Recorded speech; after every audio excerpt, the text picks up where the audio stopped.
Was there? I don't know the name. Yeah, he is. Michael was the first African-American pastor to go to a major white church in Tennessee. He went to Alcorn and was a chaplain at Alcorn for a while. Well, I was there from 73 to 99. Yeah, okay, he probably went around 2005, something like that. But you ready? I'm ready. Okay. There are a couple of things that I should do just to authenticate the interview. And I will have to do that occasionally. And if I stop and bow my head, what it is they don't want me to clear my voice. So there's a way I can do it without making the sound. I'll try not to do that. That's why I'm going to do the walk before we start. So I'm going to do that. Well, not to worry. Okay. Just take your time. Okay. This is Another recording device. Okay. This is David Crosby, and I'm at Wells Memorial United Methodist Church on Bailey Avenue in Jackson, Mississippi.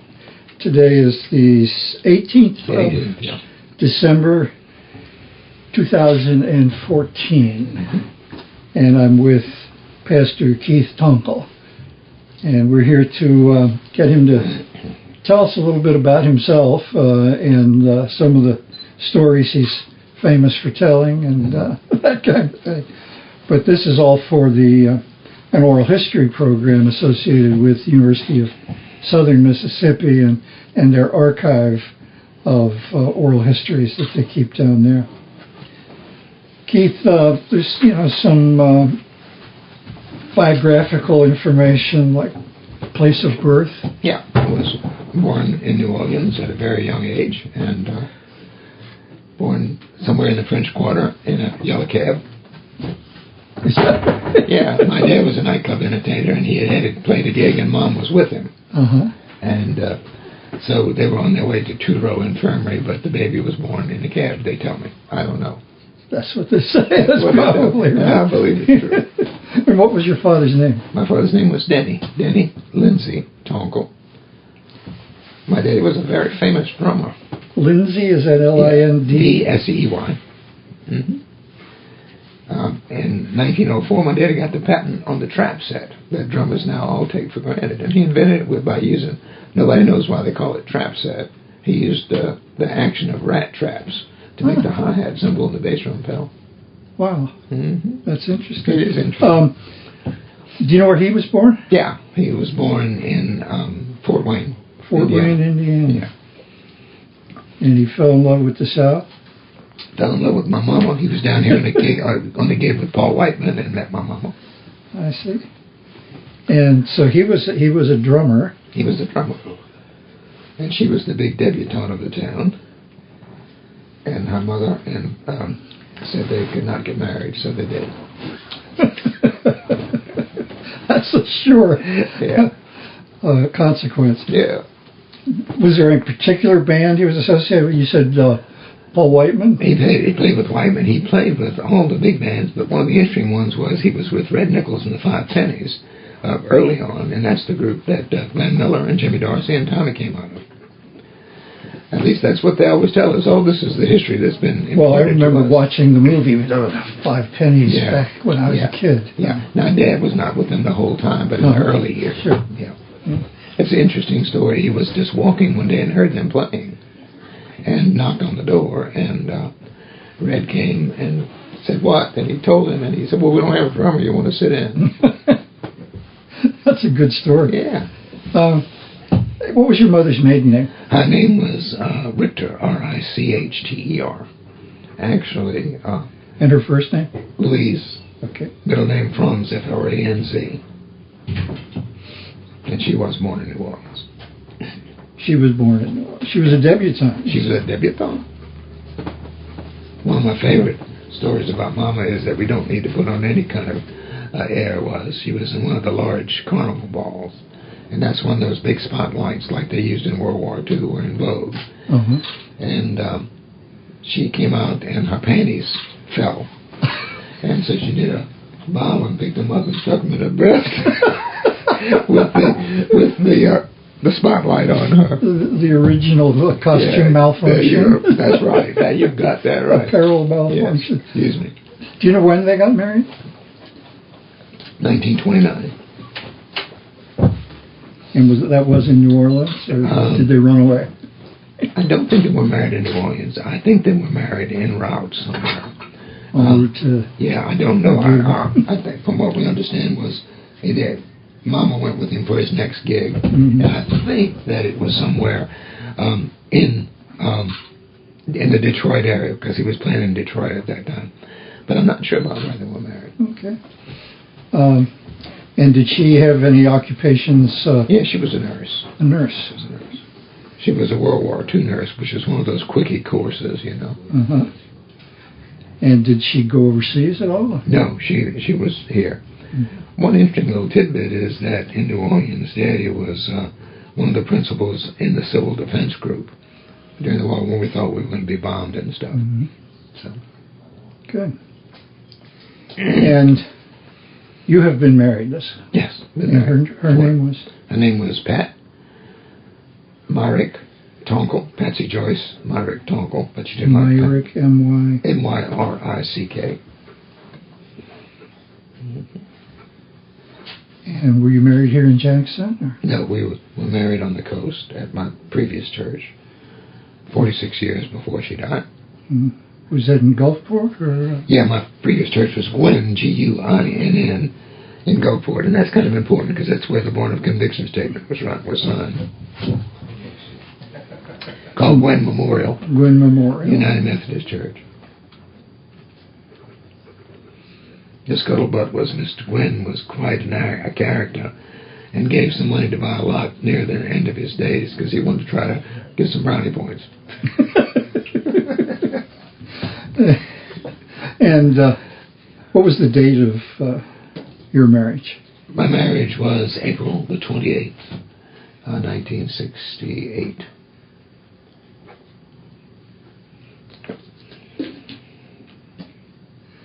Well, I married earlier than you did. You did? Married in 1964. In 64. Well, bless you. How about that? What about your schooling?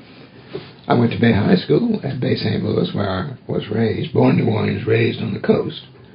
My sister, Denise, this is an interesting story, was extremely sick. And after she was born, we would take turns keeping her at night because she never slept. And we went over from New Orleans to the Bay to spend the weekend with friends. And the next morning we woke up and realized that none of us had been up during the night. And we thought she died. And it was this horrible rush into the room. And she was sleeping gently. And the doctors pointed out to us that there was a significant difference in the atmosphere in New Orleans and the Bay caused by pine trees. And what was interesting was when we went back after that weekend, we left when we went into Louisiana across the bridge on the old Chef Highway. Here were all these pine trees. On the other side, nothing but marsh, not a single tree. So you could actually see the difference once you heard about it. Yeah. Anyway. And after high school, I went to Millsaps. Millsaps. With $8.43, and did not know that you had to be admitted to college to go. I just started going. The president, Ellis Finger, said, well, we can arrange for you to come to the January session. This was in June. And I said, I'm sorry, sir, I've got to go Monday because I don't have any place to go. And so they arranged it for me. Made me the janitor of the football gym and gave me a little room there. So it was lovely. I guess so. Mm-hmm. Did you get a degree from Yeah, I got a degree from there in philosophy. A bachelor's in philosophy. Mm-hmm. And then I went to seminary after my first round with cancer.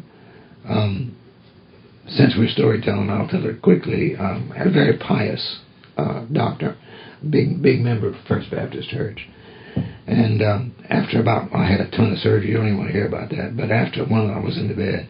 And he came and sat on the edge of the bed, Dr. Tom Safley. And he said, son, I'm a religious man, but I'm fixing to wax eloquent. And I said, yes, sir. And he said, you die as well as anybody I've ever known. But you don't fight to live worth a damn. And at that point, I decided that I was through at the hospital and I was going on to graduate school. And 6 weeks later, I was in Emory. I went to graduate school at Emory, at Candler. And finished there. And My PhD work was in religion and psychiatry. Did a residency at Georgia Baptist Hospital. And that was from Emory, the PhD? Yeah, that was from Emory, yeah. Well, the PhD never did get it because near the last 6 months we had to go to Houston for a final residency. And Dr. Quentin Hand, head of the department, died unexpectedly with heart disease. And we found out that he was paying for everything. So I couldn't afford to go. Wow. But I had to work anyway. So Millsaps gave me a doctor's degree later, so I wouldn't miss that one too bad.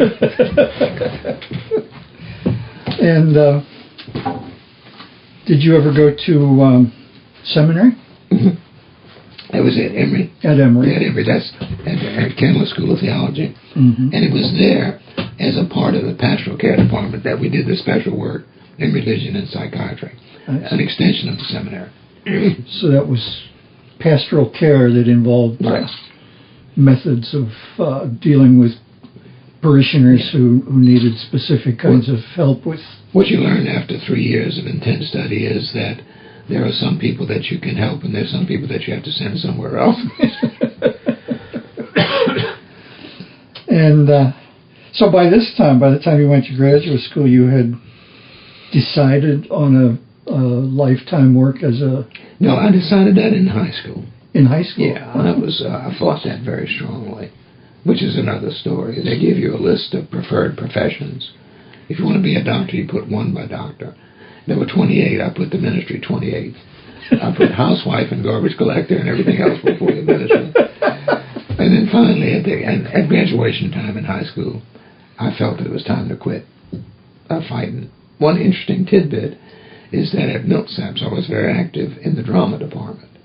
And we had done a play that Leslie Stevens, the Battlestar Galactica guy, had written, and he came with an agent from MGM to see the play. And after it, offered 3 of us a screen test. And all 3 said no. And he said, nobody ever said no before. And he wanted to know why I did. And I said, you don't want to know because you won't believe it. And he said, he's a very secular guy. And I said, no, he said, I want to know. I said, because I felt called to the ministry. And I fought it too long, and I'm tired of fighting, and so that's what I'm going to do. And there's a curious thing, too. One of the other 2, Claudette Hall, pretty red-headed lady, I said, I don't want to do it because I want to be the first woman that's significant in Canadian politics. And Claudette was the first woman mayor of a province in Canada. So those are interesting stories. That's remarkable. Yeah. And this was in your high school? This was in college. This was in college. Yeah, Millsaps, yeah. But it was high school when I decided for the ministry, for sure. It sounds as if you fought this for a while. I did, very strong. My interest always was physics and medicine. And as an 11-year-old, I designed a 3-stage rocket, and they all thought I was crazy.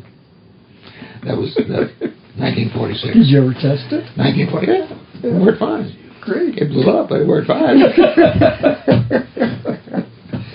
Richard's a drone pilot. Yeah, I didn't know that. Also, Richard developed an electric engine that ran off magnets. And they were just amazed with it. They said it was a powerful, wonderful engine, but it had one shortcoming. And I said, what? And they said, no torque. So we couldn't do anything. No torque. Sounds like the Tonkel.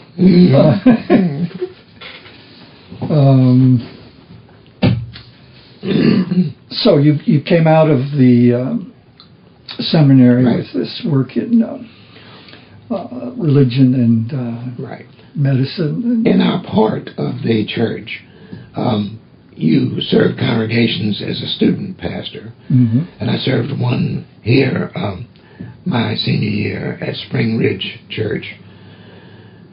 And then in Atlanta, during my seminary years, I served the Northside Methodist Church. One little tidbit that's curious, too,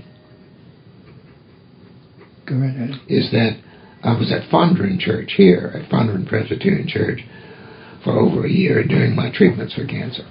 Methodists hire from June to June, and Presbyterians hire whenever they want to.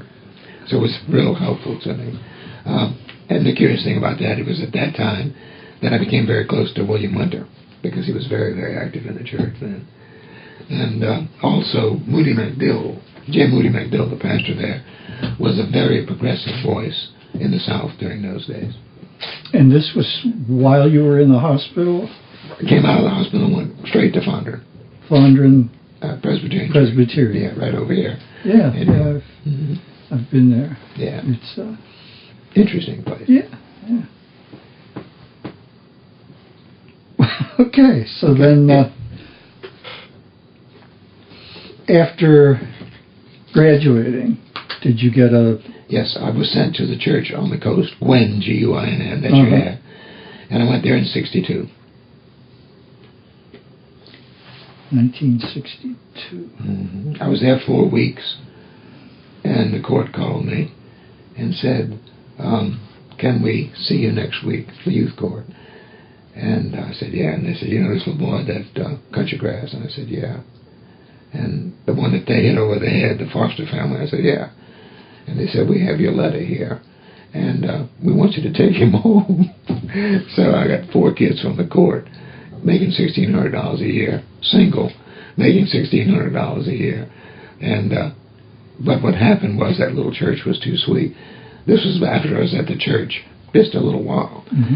But I was kind of like the big brother, and the church was the mom and daddy. Because like after services on Sunday, I dropped 2 of them off at one house and one at another, for lunch and afternoon stuff. So you were a foster parent? Foster parent early on, yeah. At that young age, without a wife? With 23 years old, my wife inherited the kids. Amazing.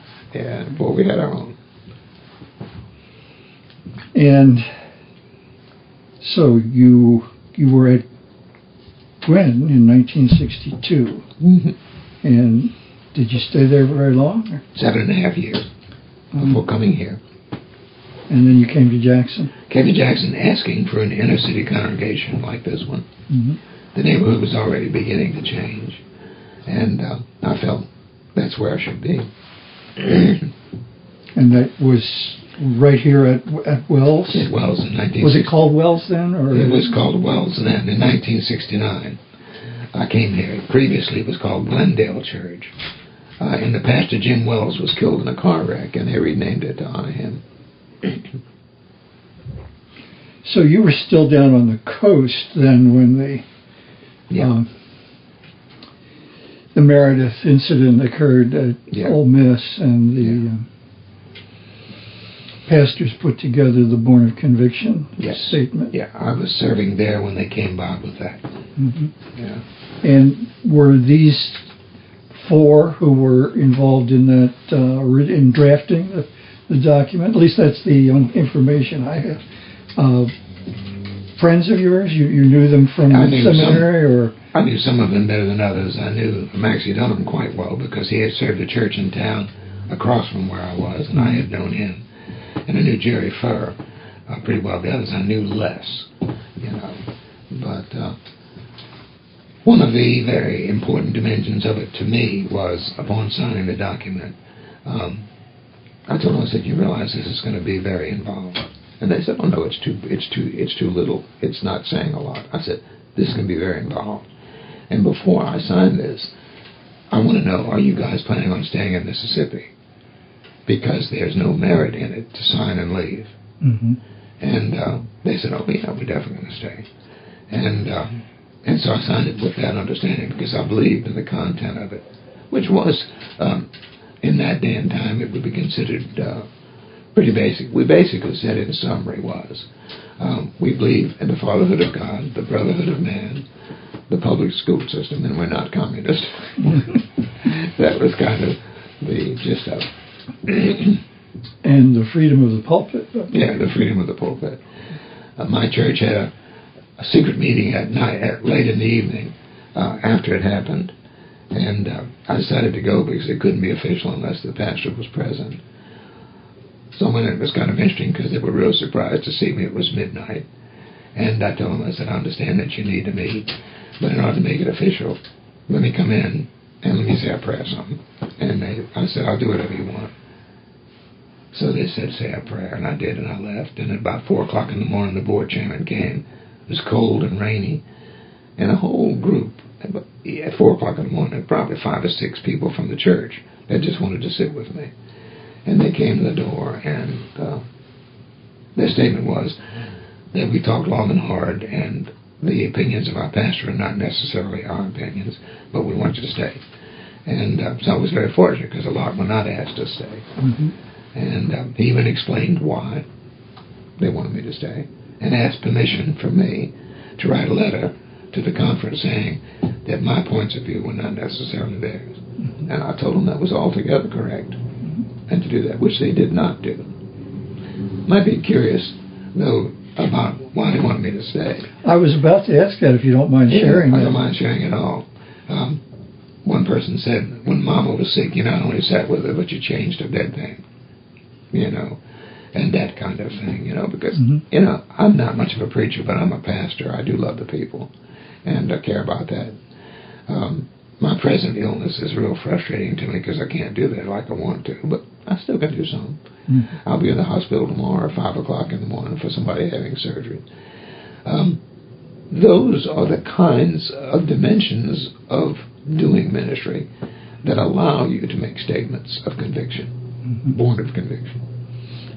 In the Catholic Church, we call that the corporal works of mercy. Amen. Amen. In my younger years, that's where I was, mm-hmm. On the coast of the Catholic Church. And one day I took very strong issue with the sermon of the priest. And I was an altar boy, and he put his arm around, we were walking out, and he said, "Gabe, you always ask too damn many questions." And I figured I was out of there, But, I like that thing. I have great respect for the Roman Church, and still have lovely friends in the priesthood and beyond. Well, Sarah, I don't know if I can tell a story, can't I? Yeah, sure. Sarah, when we first got to Alcorn, mm-hmm. We went over to the Newman Center there. Mm-hmm. Father Ken Jemmy was the pastor, and he was recruiting servers. Altar boys. Yeah. And Sarah wanted to be a server, and he insisted she couldn't be a server because she was a girl. Yeah. And she said, "You're letting these little non-Catholic boys be servers, and you won't let me be a server?" Yeah. He said, "No, you can't." So she said, "Bye." Yeah, isn't that interesting? That was my bye day, too. One of the curious things is my son likes to go to an old Jesuit church right across the street from the Roosevelt one in New Orleans. And they have a girl in charge of the worship service. And all the rest is in Latin. But I said to the bishop, I knew the bishop over there, and I said, "How do you handle that church?" He said, "We play like they don't do it." Okay. Wells has a reputation under your leadership for being inclusive, for inviting anyone who wants to come to be part of the church. Was that part of your conviction back in 62, 63? Oh, absolutely. That was the heart of my conviction. That's even rooted in a different place. That's my clear understanding of God's intention in Christ. The Christ who reached beyond the borders of his day and time. And we thought we would do that. It was very interesting because two moments of great stress, felt stress, in the life of Wells and Gwen Church was when we had our black visitors. Uh-huh. And from Camp Landon, they came at Gwen on the coast of Mennonite community. And, in Jackson, of all places, we expected our first visitors of color to be from Millsass, but they came from MC. Really? Yeah. Two. And when they came in, you could feel the stress and the tension, mm-hmm. even though we talked about it. And they sat on the front. And I said, "Hey, guys, it's good to see you." I said, "You've come in during what we call free worship." And I said, during free worship, sometimes people have a song they like or a thought they want to express. I said, "Either one of you interested?" And this one boy said, "You wouldn't sing my song." And I said, "What?" And he said, "It's Swing Low." And so we sang it, and you could feel the tension leave, and the door of hearts open up. So it was a significant moment. It really was.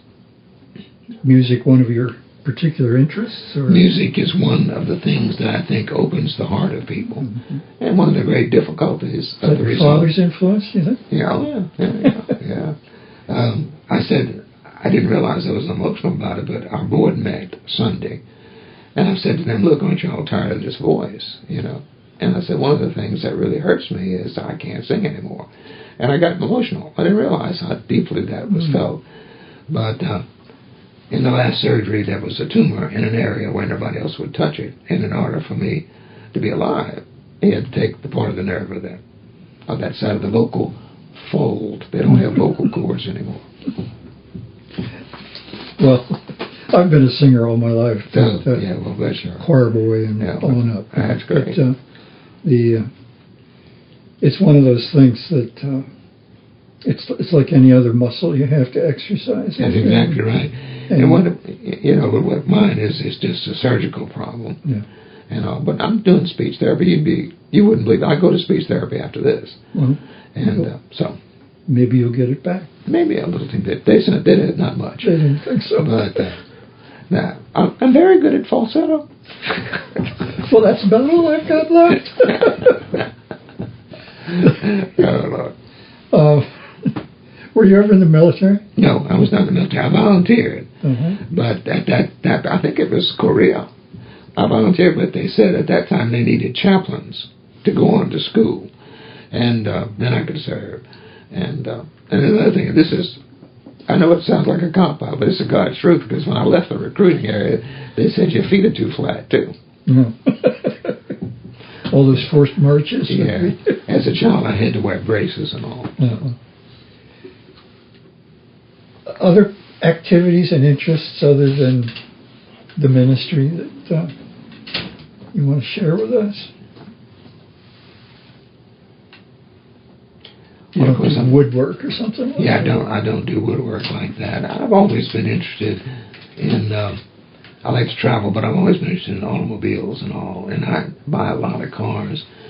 Help the church people buy a lot of cars. It began, and it's all based on my understanding of justice. And one of the ladies in the church was paying much too much for a car. And I said, look, before you do that deal, let me go down. And we went down, and we got it cut to $1,600. And they still made $900. I mean, I know businesses have to stay in business. But from that, people began to ask me to do it. So it's been fun to kind of help from time to time. It's no big deal. And one of the companies actually offered me a $50 stipend, and I said no, because then I wouldn't do it with a pure heart. But I try to think that I am a pretty avid exerciser even now, despite all this, based on a series of exercises that were given to me by my oncologist in Atlanta, who is a research physician. And so I'm almost 80 years old, and I do 30 push-ups and 60, all that jazz all during the day. And then you run 400 steps in between each one. And so it's quite vigorous. That's impressive. Yeah, not 400 steps between each exercise, but 400 steps in all. And I asked my doctors about that. And there's a tidbit of strangeness about that. This is the side that's affected. And I can do everything without hurting very much, except sit-ups. And sit-ups pull. And he explained to me how it's all attached together. But now I write. I do a lot of writing, and my blog, which appeared here at the church, and at least 3 people read it every month. Jim Young, who was our pastoral assistant at that time, said, let me put it on Facebook. And I said, well, I don't know anything about Facebook. And he said, let me do it. And the first month, 54,000 people read it. Wow. And now it runs around 2,500 a day. So it's a big responsibility. It's about an hour and a half commitment every day. But the discipline's been good for me, and particularly when I'm not able to be in the office as I used to be.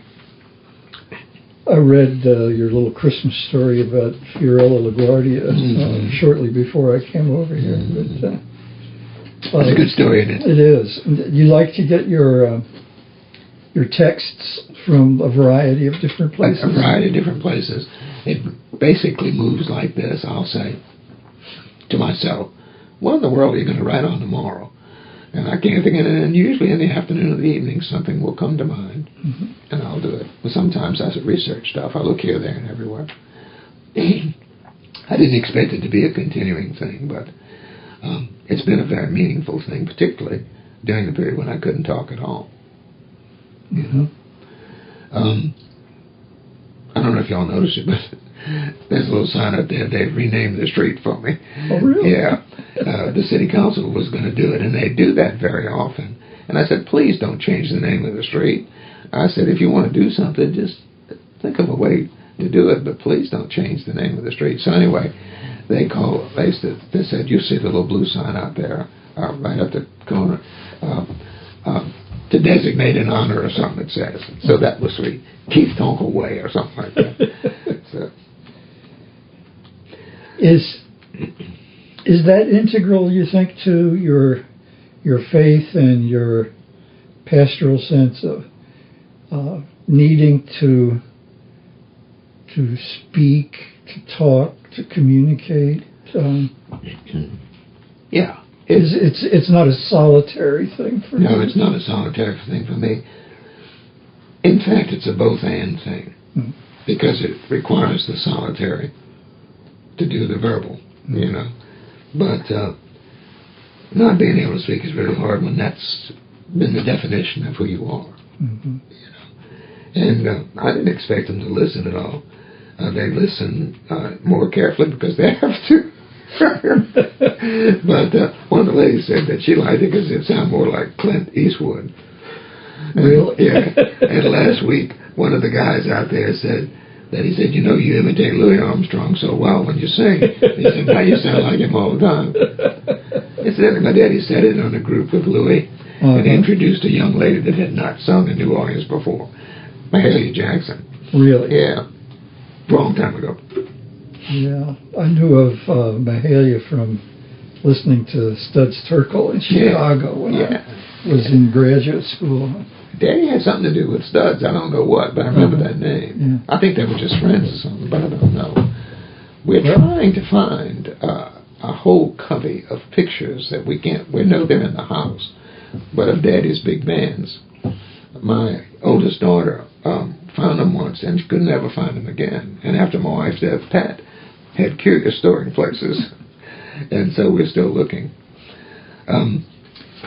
Can I go back to this notion of the inclusiveness of reaching out and accepting all of God's children into the community? Is that something that came, do you think, strictly as a theological inspiration, or did it have something to do with your experiences as a child living in New Orleans or on the coast, your school? Were there people who were influential in that approach to ministry? It's a lovely question, because I don't think anybody comes up with any position in life without the influence of others.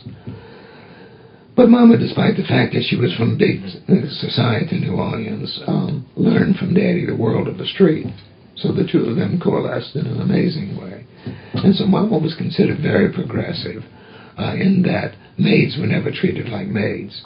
We never had a maid. But she had friends who were maids. And so when we would have lunch or something, she would just invite them over, which was unheard of at that time, because they were friends.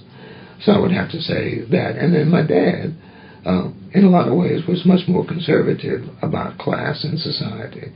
But across the years, I think probably from Mom's influence and his own personal growth, and it had something to do with my ministry too, changed his mind completely. Incidentally, when I told him I was going into the ministry, he said, "My God, there's no future in that."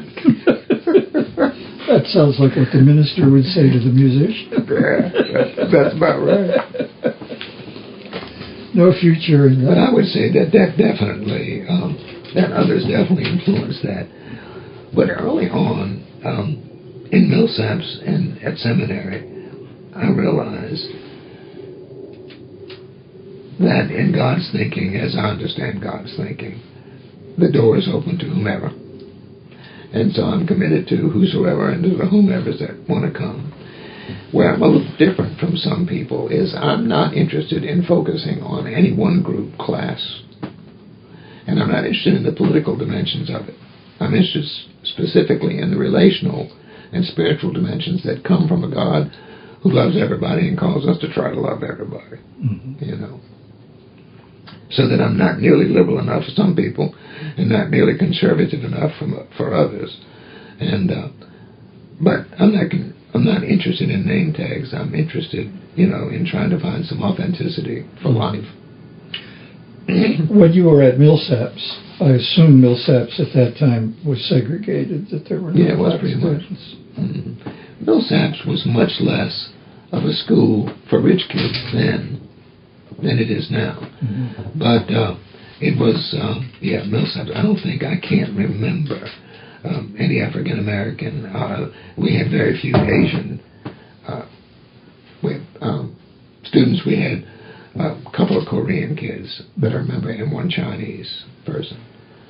But I think that was about the inclusiveness in those days. It's interesting. Most of the Koreans I know are Presbyterian. Yeah. My son and I were on a ship year before last, couldn't go last year, and we offered a little worship service, which they never have. And we had 20 people, and 18 were Koreans. They were Korean Methodists. So, well, we have some friends from Korea, and they always say if you want to find a Korean community in any city, just go to the Presbyterian Church. How about that? That's neat. That's neat. The position of the Methodist Church on race was certainly contentious in Mississippi. And yet, some of the founding fathers of Methodism were very early in their critique of racism and of the slave trade, for example. John Wesley wrote a book, Thoughts Upon Slavery, 1774, I believe. And was that ever referenced? Yes. It was always referenced. The reality was the difficulty between the actual and the ideal. In the ideal, you had the discussions and talks of justice for everybody. In the actual, you had to deal with changing social patterns and cultural understandings. And in a lot of cases, very specific, I can't speak for other branches of the church, but very specific preaching environments wherein, God created some people to be here and some people to be there, and you don't dare, overcome that kind of thing. And that God created us to be separate but equal. Well, that kind of stuff was preached in those days. I never bought any of that, but because I knew it wasn't true. But that was a part of what made it more difficult. And after the Born of Conviction came out, it's interesting because people were supplied with business-sized cards with our names on the cards, with a little paragraph saying, "Don't ever ask these people into your church." And it's kind of a funny thing, kind of not a funny thing, a God thing, because in the last 15 years, I have ended up preaching in every single one of those churches. Is that right? Yeah. Either a preaching mission or a conference or a revival or something like that, So you take that as a sign of progress? I take it as a sign of progress, and I believe there has been distinct progress. I think recent experiences with Ferguson in New York and all that indicate that we have a long way to go. But I remember when, restaurants and restrooms and schools, there was no openness at all, and a lot of young people from all of our communities take those things for granted. And some people pay dearly for that.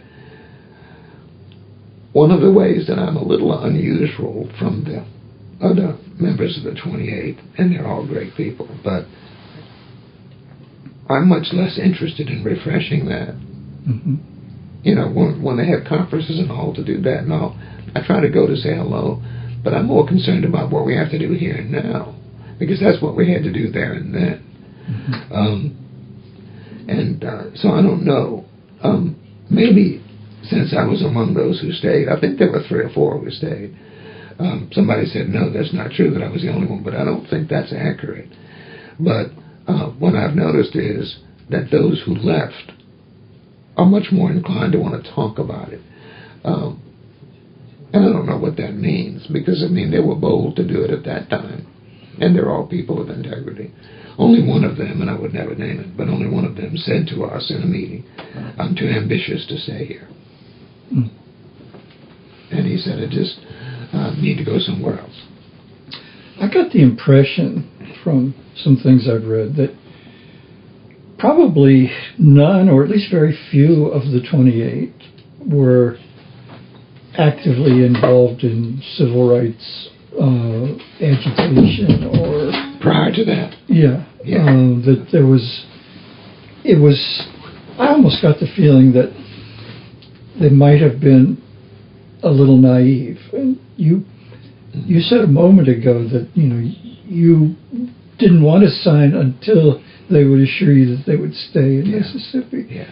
And you thought that maybe they were grabbing a tiger by the tail that they would have to let go of. I definitely... They were not as aware of that as you, do you think? I think naivete is a good word, because I think that they thought that it was too mild to create the climate that it did. Mm-hmm. I knew from experience that almost any vocal or written kind of a statement about that elicited a great deal of response, you know.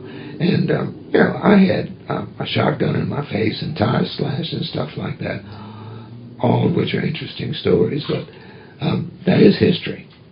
The shotgun thing was interesting. A guy from the Klan came by, and where was this? This was at Gulfport, at Glen Church. Yeah. Mm-hmm. He walked up to the front door. He had a 1950 Model Ford. I remember that distinctly. 2-door sedan, black. But anyway, he came up, and I was counseling with a guy who had been the wizard for the Klan, mm-hmm. and who changed his mind, who just realized how wrong he was. And he went out there and took the gun away from the man and ran him off. Mm-hmm. That was a long time ago. I mean, there were consequences that we went through at the time, but the difference, maybe the difference between me and the others, I can't speak for them, but maybe the difference is that I expected them. I didn't want them. I didn't look forward to them, mm-hmm. but I don't think they did. And some of the ones left for maybe the most noble cause of all. They were scared for their families. Mm-hmm. And at that time, you know, I was not married with a family. I had foster kids, but I wasn't a daddy or a husband.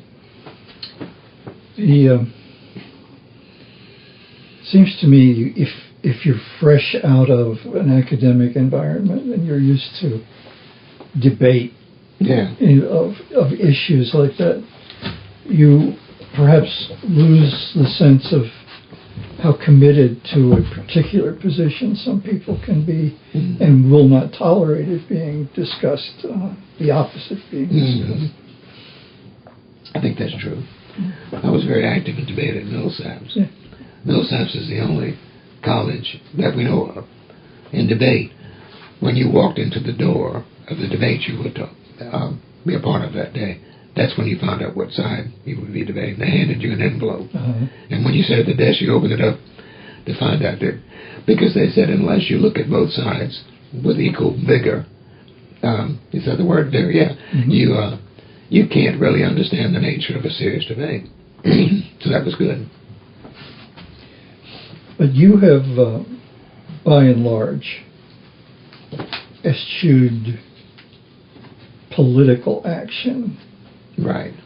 In favor of personal witness. Personal witness, relational experience. Mm-hmm. You know, get to know people as people, not as people of color or whatever. And, And because that's true, some people think that we do too little, to which I respond, we do what we do, and that's what we're going to do, and so you do what you need to. You know, what we have found is that when you enter into an environment where, for spiritual and or theological reasons, you choose to relate to people as persons, that has a more lasting power to change than getting involved with movements. On the other hand, movements have to be a part. For example, for years, this will be the first time since it's begun that I won't be in the Martin Luther King parade. Our son is taking me on a surprise cruise for my birthday, which he probably had to tell me about. But for the longest time, we were the only white presence or light-skinned presence in that. And at first, it was not fun because people were not very glad to see us. But we felt it was still the right thing to do. So it's at that point where relational and theological commitment touches the edge of political understandings and all that. Now, what's so neat about it is they'll say, oh, yeah, that's Wells. Mm-hmm. And, that means a lot to me.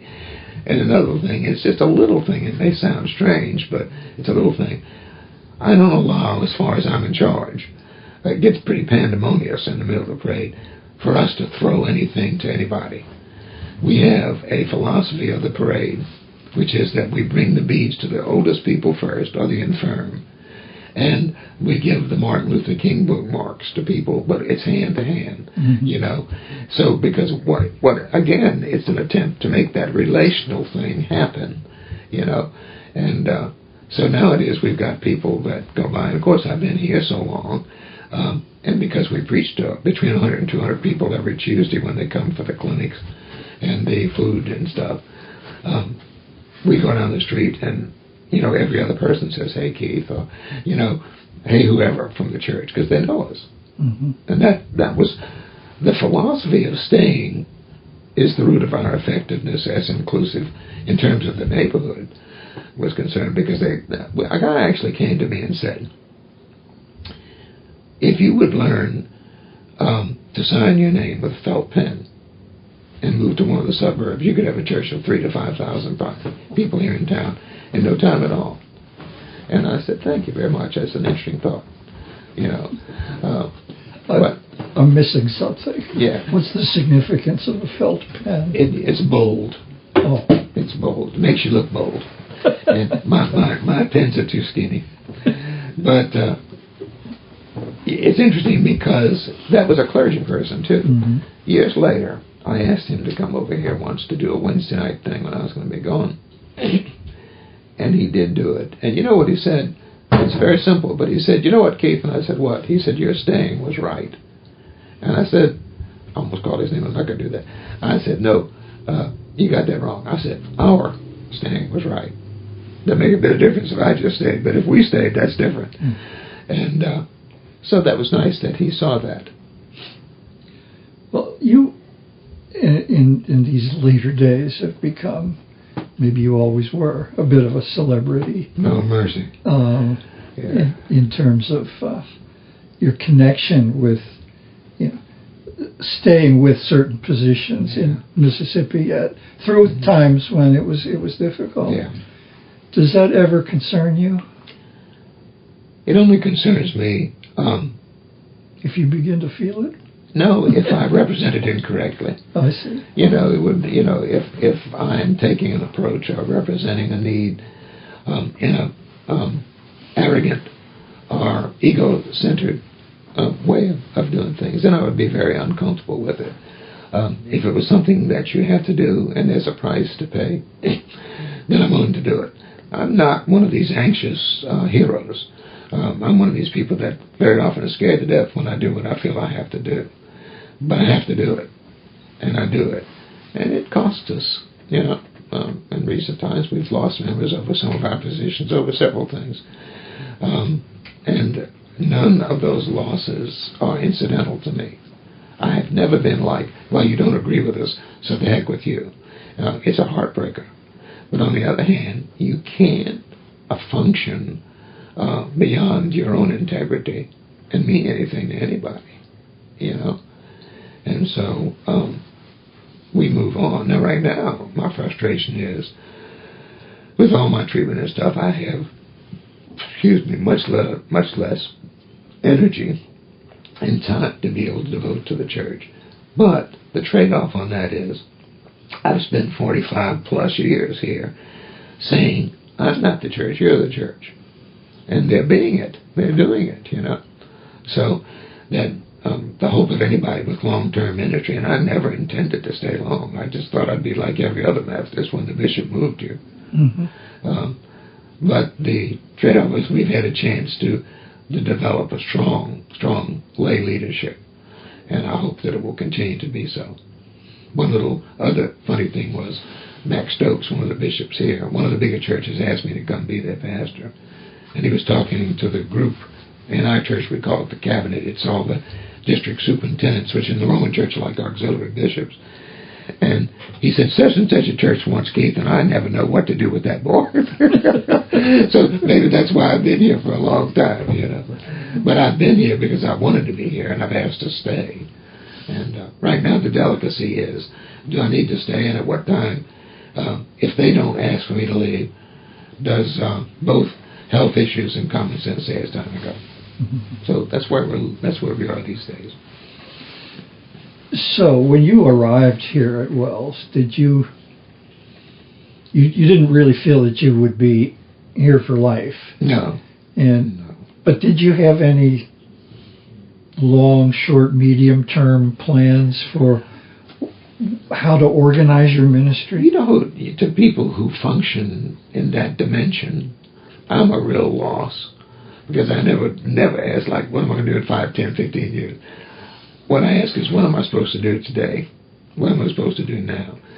So it's kind of funny, like you said when you came here, what's strange about it was Pat and I, my wife, with the U-Haul vans behind us, 2 of them, thought we were going to a church on the other end of town. We didn't even know we were coming here. We pulled right here to the parsonage where we raised our children. And we said, well, gosh, we didn't know we were coming here. And but we knew that it was a changing neighborhood. We knew that the church had lost numbers of people. We knew that the church could not pay me a salary when we came here. The bishop could not legally appoint me to this church until they could pay a minimal salary. And so they let me come on a contingency. And so we came here that way. And from the beginning, we had very, very few people.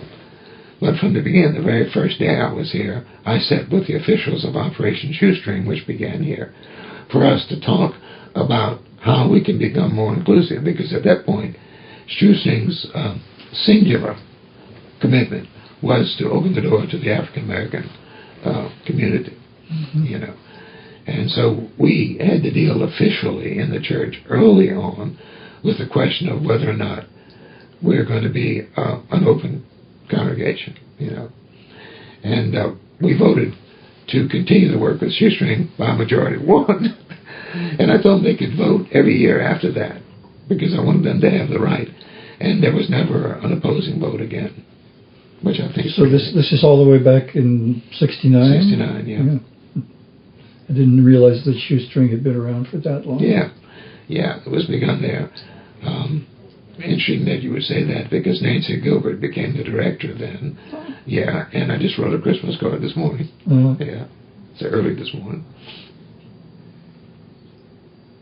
Yeah, Shoestring was in the building for years, and then outgrew our facility.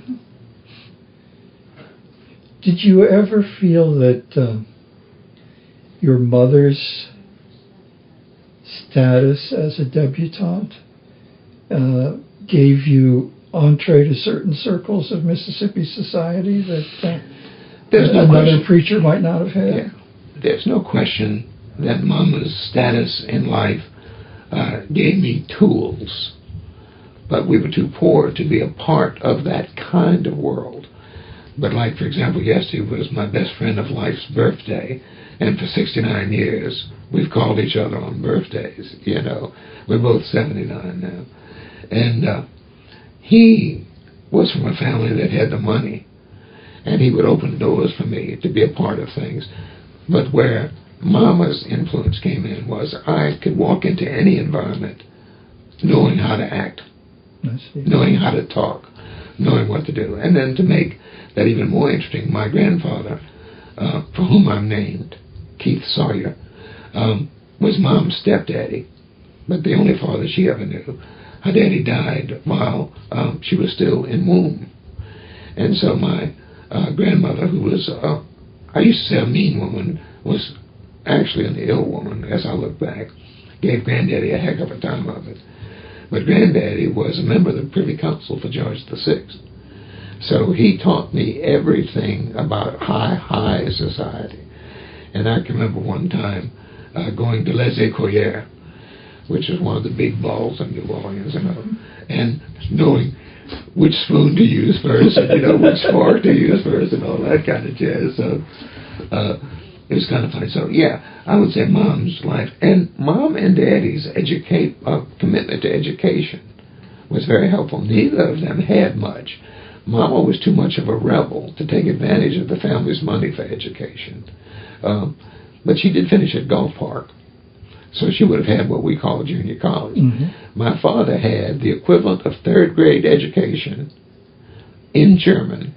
He wanted to learn how to read, and the only people that would teach him were a group of Christians called the Plymouth Rock Church, and they were all German speaking.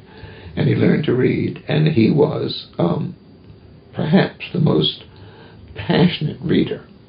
And in later years, my friend Penny, whose birthday was yesterday, Daddy went to Dartmouth and Harvard and all that kind of stuff. And my daddy and he took a civil service exam, and my daddy got a much better score than he did. So the daddy was self-educated but just consumed by wanting to learn. Mm-hmm. And Mom was educated to the point that satisfied what you wanted to do, which was basically to have a good time during those years. I could write a book on just Mama's experiences. One of the ones, and this is not relevant to this, but I'll say it real quickly, was she was supposed to be in Europe with her sister, which is another whole story, believe me.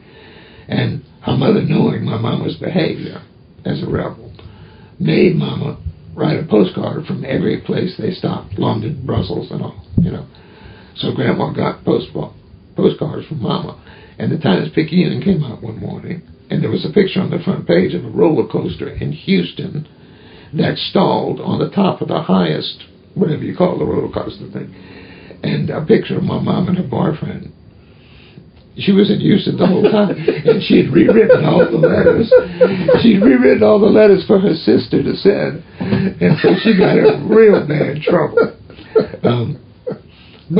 Anyway, another thing that's an elaborate ruse. It is. It was very elaborate. Now that sister, Eileen Richter Stevens, was a linguist, and a very well-known one, and she was asked when Israel became a state to be one of the ones that read the new document of establishing Israel as a state. So do you think your mother's flaunting of convention became a part of your makeup as well? Yeah, in the sense that Mom and I never intend to flaunt conviction. We attempted to sort of live what we felt was our conviction. It was more the enfleshing out of conviction than the flaunting of convention, Mama was a little bit more of a flaunter than I am, but she lived a long life and has a legacy of inclusiveness that really is wonderful. It really is wonderful. Racial inclusiveness, theological inclusiveness, almost everything you can imagine. That it was a nice legacy for her to leave. But it sounds as if there was, how to say this, it wasn't so much an ideology as a living of perception. Yeah, kind of perception. You're prompted by what you believe, but you choose how to live that out. And you can live it out by flaunting the political structure and trying to get involved in that. Or you can just do it on a one-to-one relationship in the places where you are. And there is a difference because the one is more specific and relational and the other one is more public. We were saying earlier, before y'all came in, during the SALT treaties, when Carter was president, I was invited to go to one. And Thad Cochran was on our board here at Shoestring in early years. And I guess that's how it happened. I never did know how I got the invitation. But I went, and when we were going from the conference to either the East Room to the Gold Wing or something like that, but where we were going for refreshments, Hunting Carter stopped me. And he said, "You realize the president reads your article every week in the newspaper?" And I said, "Really?" And he said, "Yeah." And he said, "But he doesn't read it anymore." I said, "Well, did I offend him?" He said, "No, our subscription ran out." He said, "So you need to tell Bill Miner to send that one for free." That was a good story. And I'm sure Bill complied. Oh, he did comply. He did indeed. We've been going an hour, so we need to Yeah, stop. probably be good. Be good, yeah. Thank y'all. If you need me another time, I'll be glad to. But thank y'all very much. It's interesting. Certainly appreciate your